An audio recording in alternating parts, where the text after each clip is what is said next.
आप सभी को मेरा प्यार भरा नमस्कार। मैं गुड्डी नेगी उत्तराखंड शहर देहरादून में फिर से आप लोगों का स्वागत करती हूँ। कैसे आप लोग आए हो? अच्छे होंगे, स्वस्थ होंगे, मस्त होंगे और अपने परिवार के संग खुश होंगे। फिलहाल देख रहे होंगे मेरी न्यू वीडियो का है आज मेरा कुछ खास। हमारा है आज हम जा रहे हैं गौ कथा है, क्या कहते हैं ये, गोपाल मणि जी आ रखे हमारे देहरादून पड़ोस बगल में। तो 4 दिन तो गई नहीं, आज 5वां दिन है, तो 5वां दिन जा रहे हैं हम लोग। ये है हमारे साथ में अभी 2 जने और एक सुनीता कोटनाला और एक इनकी मम्मी आंटी जी। और तो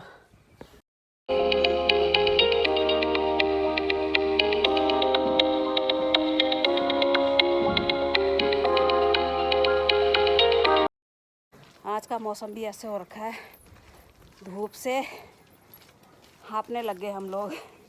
ज़्यादा दूर नहीं है, तो थोड़ा सी दूर है, पर हम 3 ही जा रहे हैं और तो चले गए होंगे। हम लोग जा रहे 12 बजे, 9 बजे से शुरू था वहाँ। आज शायद आज भंडारा होगा, लास्ट होगा, तो इसलिए मैं आई नहीं, तो मैंने कल आना था।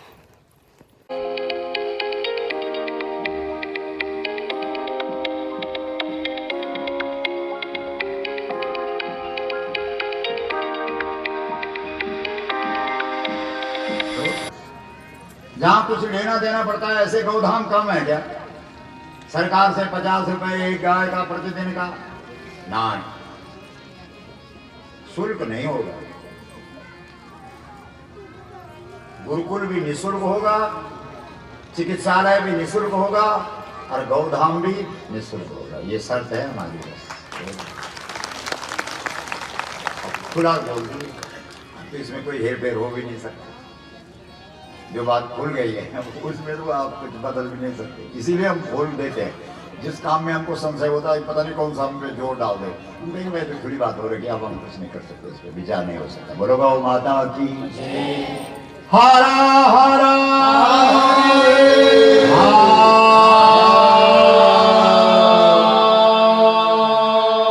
PhD वाले हैं। बोलो, कई लोग तो ऐसे 10-10 विषय के आचार्य और ऐसे उन्होंने ग्रंथ लिखे हुए हैं कि आप उनके ग्रंथों की संख्या पढ़, मतलब संख्या नहीं गिन सकते। ग्रंथों को क्या पढ़ोगे? 5-5 हजार ग्रंथ लिखने वाले लोग भी हैं इस देश में।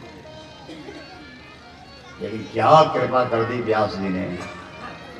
छोटा सा टूटी फूटी भाषा, लेकिन आज 2500 कथावक्ता इस देश के अंदर इस ग्रंथ से कथा बोल रहे हैं। बोलो,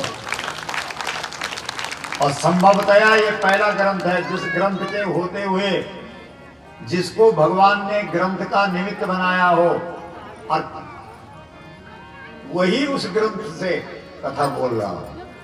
ऐसा हुआ नहीं। गोस्वामी तुलसीदास जी ने रामचरितमानस लिखा, लेकिन कथा बाद में हुई। बोलो, वेद व्यास जी ने भागवत लिखा, लेकिन कथा बाद में हुई। लेकिन कमाल है, धेनु मानस जब लिखी गई तब से ही उनकी कथा शुरू। बोलो गौ माता की जय। व्यास साथ में है कि नहीं? व्यास भी है ना हमारे, जो 7 चिरंजीवी हैं। तो व्यास बोलो, इस ग्रंथ के रूप में व्यास आ गया कि नहीं? अश्वत्थामा बलि व्यास कृपाचार्य,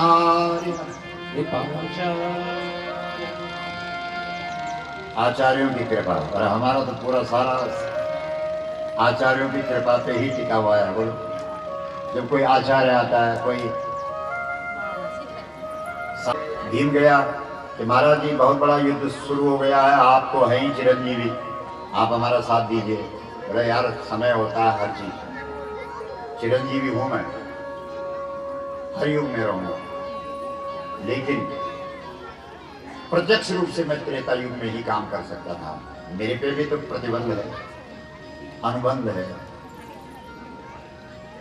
द्वापर युग में मैं ध्वजा के रूप में रहूंगा। किसके रूप में रहूंगा? बोलो, इसलिए जो अर्जुन के रथ पर ध्वजा थी, उसमें हनुमान जी महाराज विराजमान थे। बोलो हनुमान जी महाराज की जय। तो बोला, कलयुग में किसके साथ रहेगा? बोला, जो धर्म की ध्वजा उठाएंगे उनके साथ रहूंगा, जो गाय का मुद्दा उठाएंगे उनके साथ रहूंगा। तो बोलो, हनुमान साथ में है कि नहीं है? जोर से बोलो, बोलो हनुमान जी महाराज की जय। हर हर महादेव।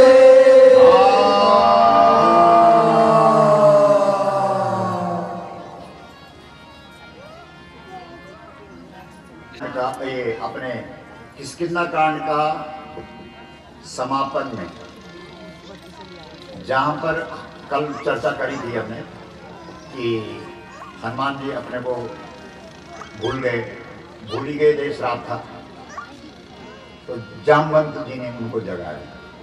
तो वो 4 चौपाइयां कहे रीच पर सुन हनुमाना, का चुपसाद रेव बलवाना, पवन तनय बर पवन समाना, बुद्धि विवेक विज्ञान निधाना, कवन सुकाज कठिन जगमाई, जो नहीं होता तब पाई, राम काज गई तब अवतारा, सुनते ही भय सर्वदा।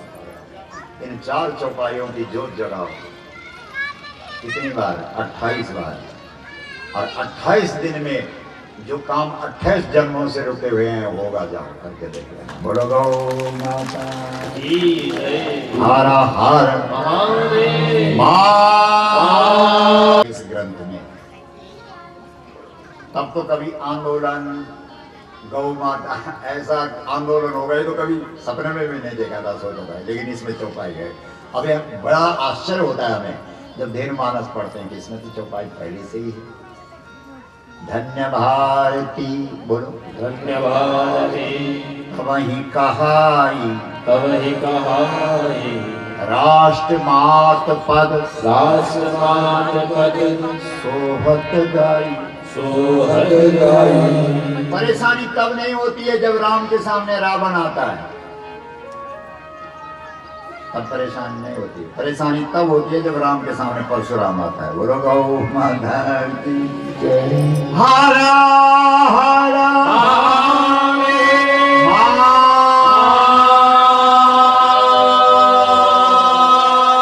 हमारे साथ ये हो रखी है कि यहाँ राम और परशुराम का टकराव हो रहा है। ये चीज है, धार्मिक मुद्दा हो, धार्मिक संगठन हो, सबको एक होकर के उस मुद्दे पे सहमत होना चाहिए कि नहीं? बोलो। लेकिन संगठन धार्मिक हो और गौ माता को राष्ट्र माता स्वीकार करने में परहेज हो तो दिक्कत तो है ही। इसका मतलब राम और परशुराम आमने सामने हो गए। अब क्या होगा? आखिर परशुराम जी को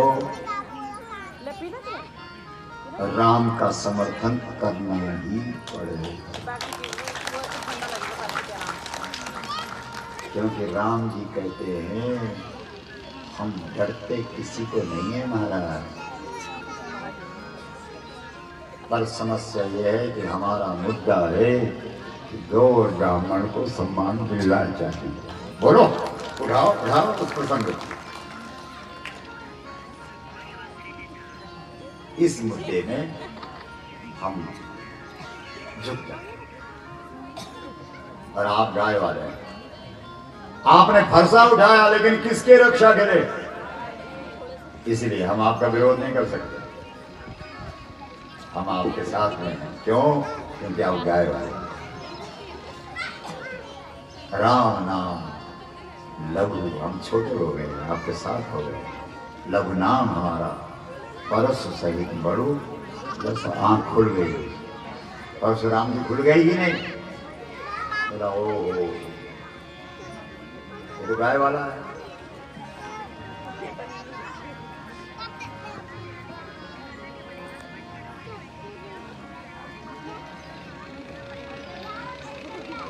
की लड़ाई लड़ते हो तो तुम्हारे साथ होते हैं, और अगर तुम गौ माता की लड़ाई लड़ रहे हो तो हनुमान जी आपके बोलते क्यों नहीं हो?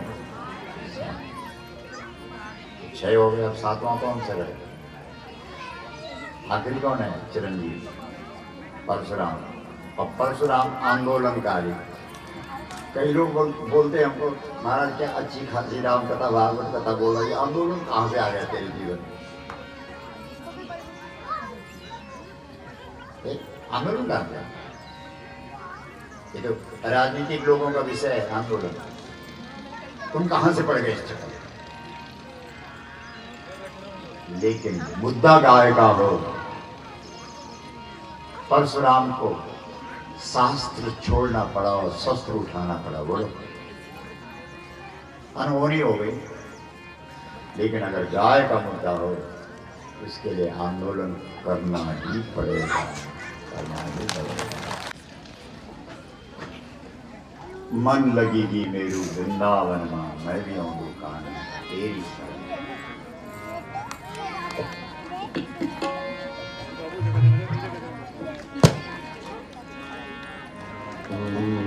मन लगेगी मेरो वृंदावन माँ, मन लगेगी मेरो वृंदावन माँ, मैं भी आऊँ गाना तेरे शरण माँ।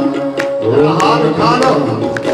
गाना तेरी शरण माँ, मन लगेगी मेरो वृंदावन माँ, मन लगेगी मेरो वृंदावन माँ, मैं भी आऊँ गाना तेरी शरण माँ, मैं भी आऊँ गाना तेरी शरण माँ।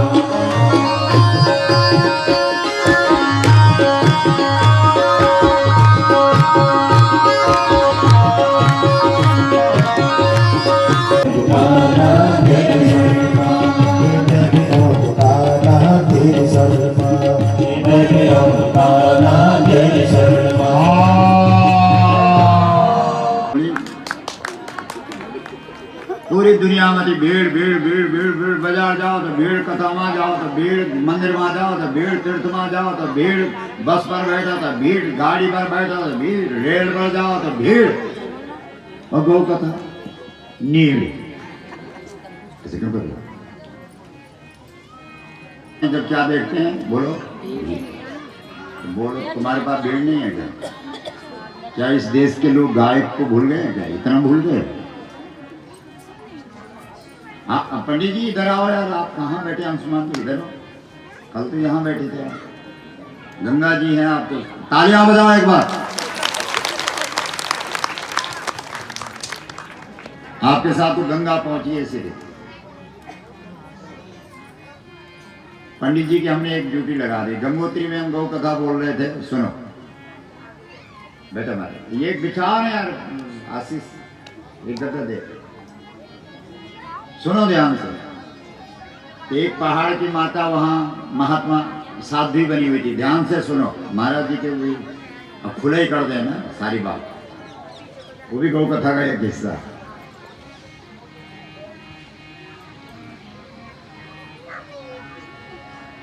राज भगवाड़ी जी आया है, अरे बेटा आ जाओ, केदारनाथ का प्रतिनिधित्व भी यहाँ रखा। वाह कमाल है, जिन्होंने हमारे लिए वहां व्यवस्था करी थी जब केदार। अरे हाँ वो टोपली वो, एक बार तालियां बजाओ।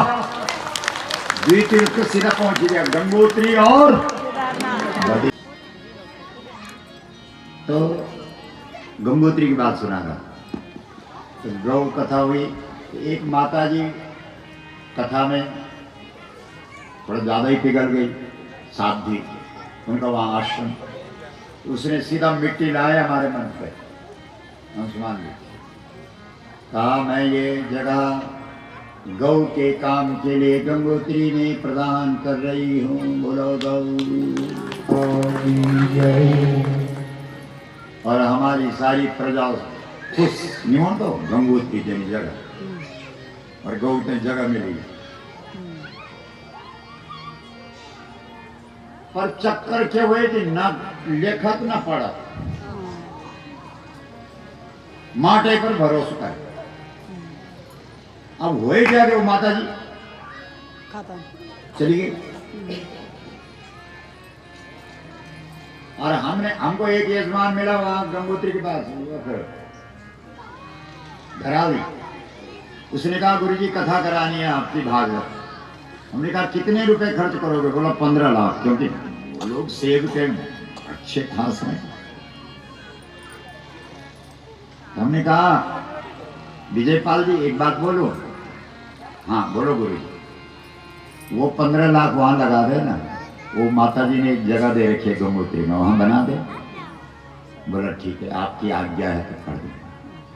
कथा नहीं भाई, वो 15 और 10-5 लाख लोग उन सब इकट्ठा करे और कम से कम 25-30 लाख वहाँ लगा दिया। और जनी बाणी वो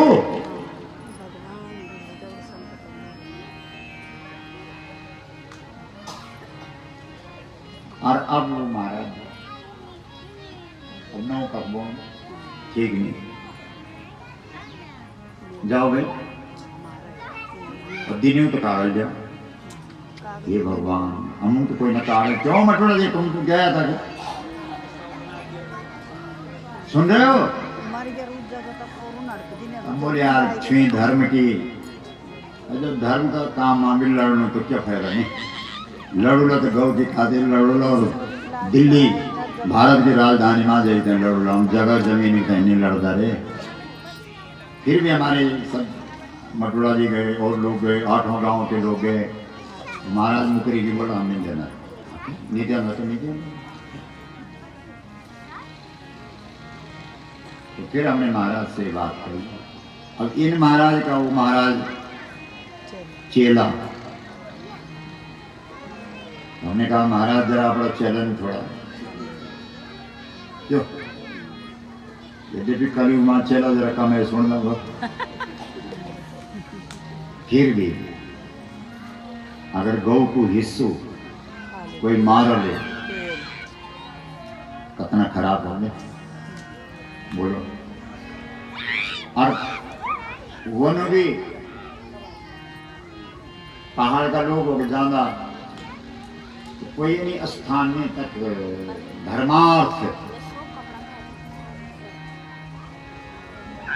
जो पहाड़ का नाव से दिखा हो, तो पहलू एक स्थान था वो भी नहीं मिले।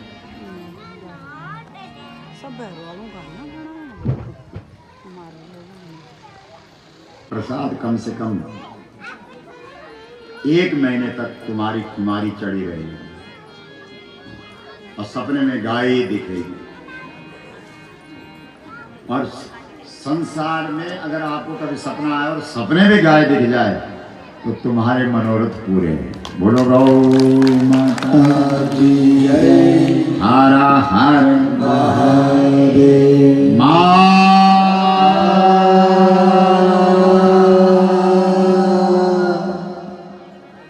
तो थोड़ी सी उस बात को पूरा कर दें जो राम जी के आने से हो रहा है।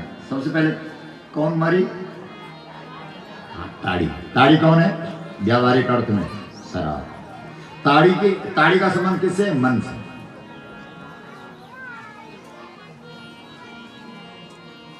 हमने बोला था कि भगवान कृष्ण ने कहा मैं चोर योग बना रहा हूं। लोगों ने कहा चोर योग क्या है? चोर योग में कुछ भी नहीं करना पड़ेगा, तुमको गाय वाली और गाय वाला बनना पड़ेगा। अगर घर में गौ नहीं रख सकता कोई बात नहीं, तुम्हारा दिल में भी अगर गौ माता बैठ जाली तो तुम चोर योग के पात्र बन जाओगे और भगवान तुम्हारा मन कब चुरा देगा तुम्हें पता ही नहीं लगेगा। यह है चोर योग। चोर योग में श्री कृष्ण एक ही बात कहते हैं कि तुम गाय वाले बनो, बाकी तुम्हारे मन की ड्यूटी मेरी। दुर्लभ कथा। कौन आए बोलो? अहल्या। उसके बाद कौन है बोलो? अहल्या। अहल्या कौन है बोलो जरा? एक भाई हमको कह रहा था मैंने कुछ सरल सा अर्थ बता जरा अहल्या का। बड़े बड़े अर्थ तो हम जानते हैं लेकिन थोड़ा सीधो अर्थ। हमने कहा जो हिल नहीं सको वही जो अहल्या। भी बंद होगी अब न चलेंगू न उठेंगू। कथा में भी जानो तो कुर्सी पर बैठना पड़ दो, वहां बैठना प्रताप नहीं। अहल्या होगी अब हिलियांदोनी डुलियांदोनी। ये है अहल्या। वो तो क्या बढ़िया अर्थ है ना। अर्थ वेद के विरोध में न हो, सारे अर्थों को मान्यता है। अब किसकी पत्नी है बोलो? गौतम। अब गौतम क्या होता है? किसको बोलते हैं गौतम? जिसने अपने जीवन के तम को, अंधेरे को, अज्ञान को गौ की कृपा से दूर कर दिया, वही तो गौतम है। बोलो गौतम महाराज की जय। हरा हरा। जब गौतम महाराज ने अपने जीवन के अंधकार को गौ की कृपा से दूर कर दिया, तो फिर उनकी पत्नी हिलने डुलने लायक भी नहीं रही। क्या कारण हो? ऐसा क्या हो गया? क्योंकि वो जो अहल्या जी है वो किसी सामान्य बाप की बेटी नहीं है, वो ब्रह्मा की बेटी है। किसकी बेटी है? और कभी कभी हो ना कि बड़ा बाप की बेटी और सामान्य घर में भी होगी तो अपनी तड़ी दिखोंदी रही। तड़ी शब्द ठीक बोली ना? पता नहीं मेरा बाबू का कपड़ा पर क्या बैठी, यही देखी।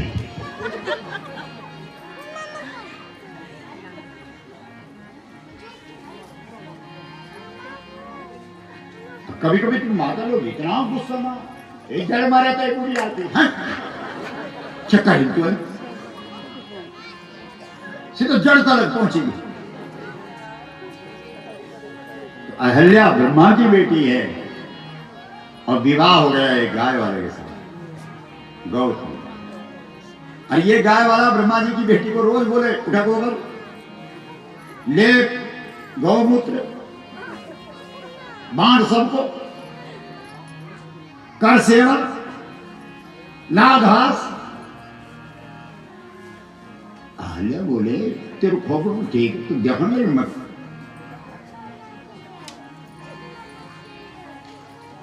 झूले से तो पैर कभी नीचे नहीं रखा मैंने, ब्रह्मा की बेटी। जमीन पर पैर नहीं रखा, धरती पर पैर न रखो तो बोलो कि गोबर उठा। ये सब होगा मुझसे? एक पशु। और गाय के लिए क्या बोल दिया? बोलो, दो माताओं ने यही अपराध किया है जिनको बहुत बड़ा दंड मिला है। गाय को पशु बोल दिया। और बड़ी प्रचलित कथाएं दोनों, एक अहल्या और एक जमदग्नि ऋषि की पत्नी। ये दोनों ऋषि की पत्नी हैं। जमदग्नि ऋषि की पत्नी का तो सिर कट गया, वो भी बेटे से कटवा दिया। कमाल। परशुराम से बाप ने आदेश दिया काटो इसका सिर। अरे क्या अपराध कर दिया इसने? इसने मेरी मां को पशु कर दिया। ये किसके सपने देख रही है? सहस्रबाहु के। और यहां अहल्या किसका सपना देख रही है? इंद्र का। इंद्र यानी सत्ता। ये लक्षणा और व्यंजना में ये कथाएं लिखी गई हैं। नहीं तो सामान्य रूप से पढ़ोगे तो क्या निकलेगा? एक बार अहल्या इंद्र से बात कर रही थी, ये तो सामान्य बात। व्यास जी दुनिया के सबसे महान कवि, ऐसा लिखेंगे क्या? अरे वो तो पता नहीं क्या बोलना चाह रहे हैं और क्या लिख रहे हैं। यही तो कवि की खूबी होती है। क्योंकि अहल्या के दिमाग में गौतम नहीं बैठ पाया है, क्योंकि गौतम गाय वाला है। अहल्या ब्रह्मा की बेटी है, उसके दिमाग में कौन बैठा हुआ है? इंद्र। आगे समझ। और जिसके दिमाग में इंद्र बैठा हुआ, जिसके दिमाग में सत्ता बैठी है, उसके दिमाग में गाय नहीं बैठती। अजय पाल जी, हाँ तुम भी तब तला क्या बैठे? अगली बार चुनाव न लड़े हो।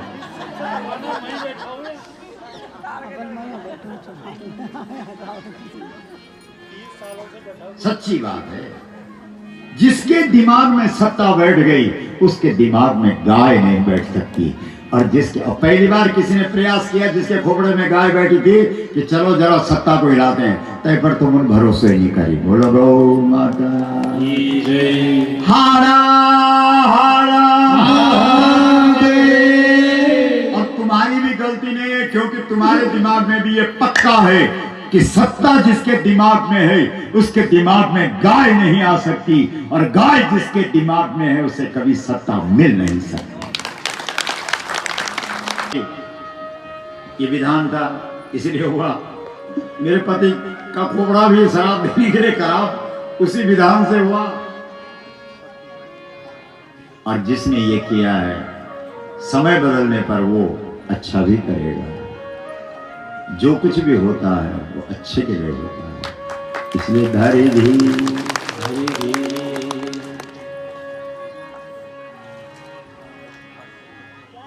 धरी धी धरी